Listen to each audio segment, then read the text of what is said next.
वेंकटेश भगवान की जय। भाष्यकार श्री रामानुज स्वामी जी महाराज की जय।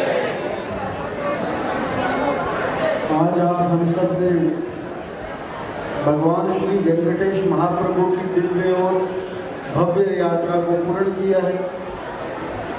इस जगन्नाथ रथ यात्रा की और भगवान वेंकटेश के प्रति आप लोगों का जो उत्साह है उसको देखते हुए अनेकानेक मंगलाशासन। आज तो ऐसा लग रहा था कि पूरा हमारा इंदौर नगर एक में हो गया।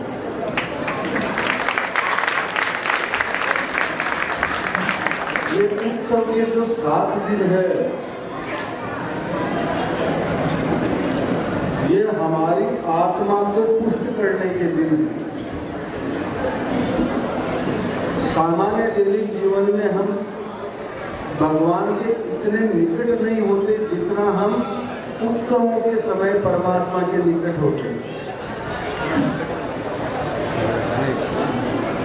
आप सामर्थ्यवान है, अपार धन दौलत देखो सभी संसाधन है, अपनी मन की मर्जी से कहीं घूम के भी आ सकते हो, पर संसार में सुख की अनुभूति क्या इतने आनंद के साथ हो सकती है? आजकल तो बच्चे का जन्मदिन होता है, वर्षगांठ होती है, अन्य विशेष दिन होता है। इस दिन उसको शुभ कर्म करना चाहिए। उसके जीवन के विशिष्ट से विशिष्ट दिन का भी अनुभव करने के लिए वर्तमान युग में हमारे युवाओं से कहना है, ध्यान रखना। आप लोग जो आनंद की अनुभूति करने के लिए मन के भीतर के उत्साह को जागृत करने की बजाय जिन पदार्थों का सहारा लेके अपने विशिष्ट दिनों को मनाते हो उसमें आनंद नहीं है। सोचो कि आज का यूथ हमारा कहाँ जा रहा है? जन्मदिन है, पार्टी कर रहे हैं, अन्य कोई दिन है, पार्टी कर रहे हैं, कई बार घूमने जा रहे हैं, नशे में डूबे हैं। क्या यह आनंद है? यह आनंद नहीं। आनंद तो ये है कि 7 दिन तक आप लोगों ने जो आनंद लिया उसको अनेक महीनों और वर्षों तक याद करते रहोगे। इंदौर के लोग तो 5-7 महीने करेंगे, फिर इस तैयारी में लग जाएंगे, पर जो पहली बार इस उत्सव में शामिल हुआ है वो तो बरसों बरस तक लोगों को सुनाएगा और बताएगा, क्योंकि हम सामान्य जीव परमात्मा की संतान हैं। और जब ठाकुर जी के परमात्मा के उत्सवों में हम शामिल होते हैं तो हमारे मूल संबंध हमारा जागृत हो जाता है, और यही सनातन है। अपने सनातन धर्म के लिए इतना अवश्य करना कि अपने इष्ट के प्रति, अपने आचार्य के प्रति हमारी श्रद्धा परिपूर्ण हो। आप मंदिर आ रहे हो, हमारे साष्टांग कर रहे हो, भगवान के सामने स्तुति कर रहे हो, जय श्रीमन नारायण बोल रहे, क्या ये मात्र हमारे धर्म का पालन करना हो गया? नहीं। आपके ज्ञान के द्वारा इतनी व्यवस्थाएं आपने सीख ली, पर ये सब जानते हुए अगर आपके हृदय में भाव नहीं है, परिपूर्ण निष्ठा नहीं है, तो ये मात्र दिखावा होते हुए स्वार्थ पर आधारित धर्म हो जाएगा। जिस दिन पुजारी जी ने कुछ बोल दिया, जिस दिन मंदिर के कार्यकर्ताओं ने कुछ बोल दिया, जिस दिन स्वामी जी ने कुछ बोल दिया, 1 सेकंड में आपका धर्म भीतर से बाहर मूल स्थिति बाहर आ जाएगी। अरे मेरे को जानते नहीं, मैं कौन हूँ? वहीं अगर हमारे हृदय के भीतर से दृढ़ता होगी धर्म के प्रति, वहाँ इन बातों का कोई प्रभाव ही नहीं पड़ेगा। वहाँ हमारा मूल ध्येय हो जाएगा अपने धर्म का रक्षण करना और अपने धर्म में कुछ लोग जिनके सुधारने की आवश्यकता है उसके लिए प्रयास करना, ना कि अपने धर्म के बारे में जो भी आप देख रहे हो उसके बारे में विस्तार पूर्वक अन्य जगह उस धर्म को हानि पहुंचाने की चेष्टा करने वालों के साथ में शामिल होना। तो आप जहाँ भी रह रहे हो, कहीं भी रह रहे हो, जिस नगर में रह रहे हो, कॉलोनी में रह रहे हो, प्रतिदिन मंदिर जाने का नियम लो।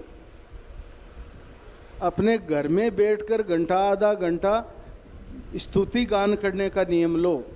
ये छोटे छोटे उपाय हमारे सनातन को तो पुष्ट करेंगे ही, हमारी आने वाली पीढ़ियों भी धर्म के प्रति उनकी निष्ठा बढ़ेगी।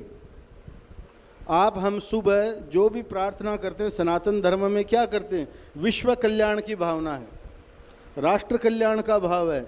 इतना 7 दिन का ब्रह्मोत्सव हुआ, पहले दिन अर्चकों ने यही संकल्प लिया कि लोक कल्याण हो, राष्ट्र कल्याण हो, समस्त विश्व का मंगल हो, यही संकल्प लिया था।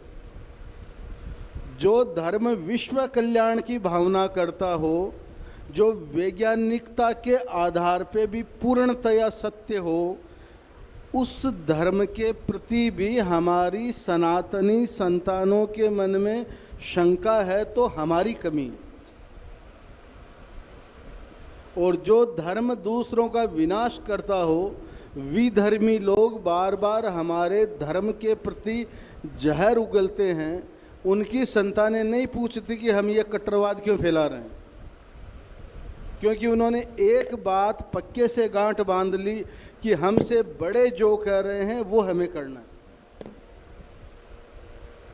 और हम यहाँ जो बड़े बताते हैं उसको तो स्वीकार करते ही नहीं, अपने मनमर्जी से जीवन जीने लगे हैं।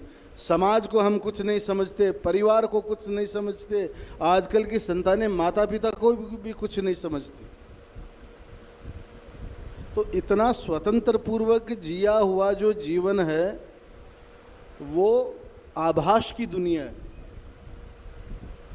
ये जो सोशल मीडिया ने आभासी दुनिया है। यहाँ पे किसी ने प्रशंसा कर दी तो हम प्रसन्न हो गए, यहाँ पे किसी ने कुछ कठोर वचन बोल दिए तो हम निराश हो गए। इससे बाहर निकलो, हमारी जो नैतिक मूल्य हैं उनकी तरफ हम चलें। और आज का उत्सव बड़े आनंद से हुआ। आप सबको बहुत बहुत मंगलाशासन। और हमें भी बड़ा वजनदार सुना था कि फूल बड़े हल्के होते हैं, पर आज पता चला कि फूलों में भी वजन होता है। कौन से हार में वजन होता है? जो जिम्मेदारियों का हार है। आप जीवन में अगर कोई दायित्व लेते हो, स्वयं को परमात्मा का अंश कहते हो, स्वयं को हिंदू कहते हो, स्वयं को सनातनी कहते हो, स्वयं को वैष्णव कहते हो, तो आप पे भी जिम्मेदारियों का और कर्तव्यों का पालन करने का एक अधिक दायित्व बनता है। अब आप देख लो आपको जीवन में क्या करना है, ये निर्णय आपका है। ठाकुर जी आप सबका मंगल करें। कभी कभार इधर से निकलो ना, प्रतिदिन आओ तो और अच्छी बात है, नहीं हर शुक्रवार को आओ, रविवार को आओ, और नहीं तो जब भी इधर से निकलो तो ज़रूर ठाकुर जी के दर्शन करके जाया करो। अब आपका कौन सा संबंध हो गया भगवान के? उत्सवों का संबंध हो गया है कि हम भगवान के उत्सव में शामिल हुए थे, उस समय गए थे, तो कभी कभार आके ठाकुर जी के पुनः इस दिव्य स्वरूप के दर्शन करोगे ना, तो यही स्मृतियाँ पुनः प्रकट हो जाएगी। और यहाँ तो उत्सव प्रायः चलते रहते हैं। आप आओगे तो खबर भी रहेगी, संतों के भी दर्शन होंगे, जिससे हमारा कल्याण सुनिश्चित है। ठाकुर जी सब पे कृपा करें। सब आचार्य लोग पधारे, कृपा करके पधारे। इस बार मैं तो निमंत्रण देना ही भूल गया, कुछ ऐसी व्यस्तताएं हो गई, पर ये इतने कृपालु हैं कि सब कृपा करके अपना अधिकार समझ के सब पधार गए। और यही कृपा इन सब की बनी रहे। जय श्रीमन्नारायण।